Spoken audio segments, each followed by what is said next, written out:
Hey guys, thank you so much for coming back to our channel. Today I get the absolute pleasure of introducing Rivera Sun. Rivera Sun is an activist and advocate for nonviolent change. She travels internationally, facilitating workshops and strategy on nonviolence and social justice. Wearing many hats, she's authored numerous novels such as The Dandelion Insurrection and The Way Between. She co-hosted a radio program on civil resistance. She was the program coordinator and social media director for Campaign Nonviolence and is currently the editor of Nonviolence News, a newsletter that I highly recommend you subscribe to. I've personally subscribed to it. It brings a lot of great content directly to your inbox about nonviolence all over the world. Without any hesitation, it's my pleasure to introduce Rivera. Rivera, thank you so much for joining us today. Thanks so much for doing this series of interviews. It's really honored to be included too. I know you have a relationship with Nonviolence International, so it's really, really exciting to have you on here today.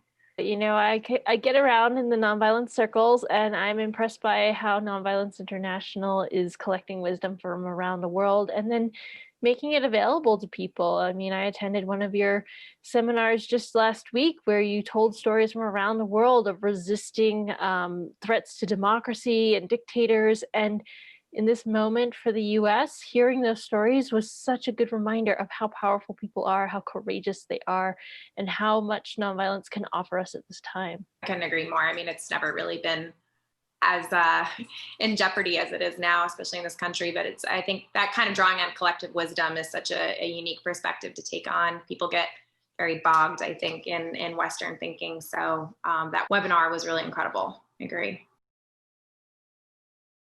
My first question for you, and this is something I'm kind of interested with anybody, and I think the viewers would be interested in too, is like, how did you initially become involved in nonviolent work? Yeah, so I started this out post-Occupy movement as a novelist who had posited a hidden corporate dictatorship in a slightly fictionalized United States, and I'd gotten as far as writing down all the problems my characters faced, and I realized I didn't know how to get them out of it. So I literally Googled how to bring down dictators nonviolently. And what came back, of course, is a lot of Gene Sharp's work, which I had never heard of at the time, and a lot of other resources. And I got a stack of books as tall as I am and started reading my way through them, revising the manuscript as I went. Now, after the book came out, it actually ended up being fairly popular. And people would ask me to come do book readings. And I would say, I'll do a book reading if we do a workshop passing on the strategic knowledge of nonviolent struggle. I started teaching and training, and I still do that work today. It's a big part of what I do. And that's kind of how I got roped in. It just seemed to be a bit of a calling when people get involved, for sure. There's a sense sometimes that there's a power to nonviolent struggle that many of us did not grow up knowing about. And it upends our thinking about how power and struggle works. It upends our expectations of who's going to make change in the world. And when you get a taste of that, there's no turning back. It's like getting good nutrition for the first time in your life. Your body wants it. You want to know how you can make this change in a world that's really suffering from injustice. Yeah. That's such an incredible sentiment. You're writing these books and saying how you kind of came in through this back door to like this work, I think is really inspiring to people who are not all academics or professionals, to making this accessible to an average person. But could you talk a little bit more about like the trainings, like the strategies and like other impactful projects that you work on? Yeah. So pre-COVID, I traveled a lot teaching and training with both nonprofit groups or peace and justice centers or activist groups working on a particular campaign. And we would really look at things like what is in the tactical toolbox for nonviolent struggle? How is a protest different from an act of non-cooperation like a boycott or a strike? And how is it different from an act of intervention like a blockade or an occupation? And then how does that inform our strategic decisions on how we work for change? How do we find places to leverage our people power in exchange for other kinds of power holders meeting those demands? And how do we design skillful campaigns? So these are core things that we need to know in our world today. And I think it's informed a lot of my other work that I've done. As I said, I write novels, and I try to weave in this deep understanding of nonviolent struggle because it's rare to see novels that center nonviolent struggle as a key part of the plot. But what's even more rare is seeing it well done. So a lot of times the novels that we do have reinforce some of the stereotypes that are actually holding us back from using this field. So they portray nonviolent struggle as weak or ineffective, or they hook into the drama of a massacre, right? It also shows lots of mass protests, which is just one piece of the nonviolence toolbox. And so I try to challenge those impressions and kind of upend the thinking in the context of really fun novels, really exciting stories, things that tap into our love of drama and epicness and mythicness, which is really, we see that all the time in the stories that we tell and in the nonviolent movements that we are a part of.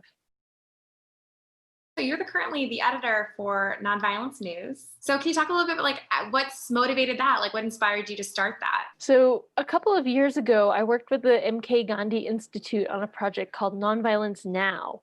And what we were doing is creating advertisements to put on websites where violence was being promoted, particularly to young boys was a key demographic group. And what we found in doing this is that people don't just need to know that nonviolence is possible. They don't just need to know the history of it. They need to know that it's happening at a vast scale all over the planet. And so to help my colleagues out, I started collecting a list of links from news reports and just emailing it to them. And from that project grew this idea that this should be a larger thing. This should be something that anyone can subscribe to, anyone can sign up to, and every week you will get 30 to 50 stories of nonviolence in action from around the world. There'll be people doing unusual forms of direct action that we rarely hear about. And week after week, what happens is your impression of this thing called nonviolence shifts dramatically. You start to understand that it's very common for humanity, it's very powerful, it's very effective, it's very creative, and that it's happening by people who are all demographic backgrounds. So in your opinion, what gets people involved, whether it's on social media, personally, or financially, in the support of nonviolence? Oftentimes there's a clear injustice, something that is causing suffering or harm, and people need it to change in order to have a quality, a basic baseline standard quality of life. Second, there are flash moments when visibility actions taken by a core group of people who are already dealing with the injustice reach a critical mass or tipping point or a media cycle that brings them to public attention. And that often galvanizes other people to get involved. And then I would say the third thing is when the movements themselves organize to use multiple kinds of tactics and make an open pathway for people to get involved in the support roles to support those tactics being used. But there's so many ways to get plugged in because that's how we create movements that understand that everyone has a place and everyone has an important role. What do you think the greatest challenges to this work and nonviolence is currently? I am of the opinion that lack of strategic knowledge of how power and struggle work is setting us back. In the US, anyway, we have a belief that if we just shout loud enough, change is going to happen.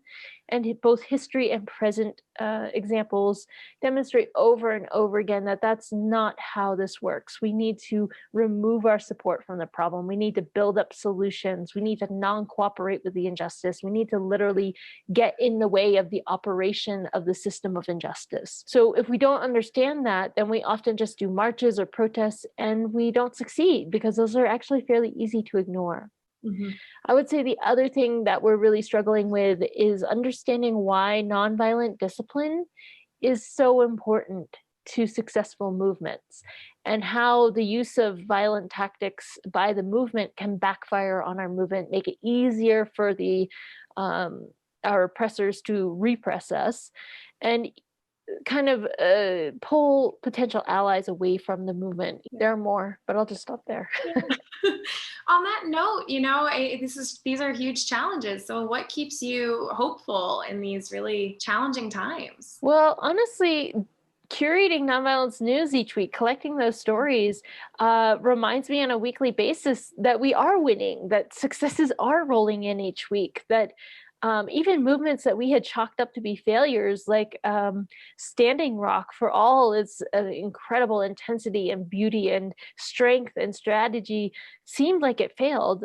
Just recently won a court victory to actually stop the flow of oil through the pipeline. Mhm. So seeing the successes come in is very heartening, but then also it's very heartening just to see people rising up over and over and over again, that even though we face challenges, we haven't actually stopped because it's just too important. We can't surrender the things that are essential to our lives, our identities, the well-being of our children, the future of humanity on this planet.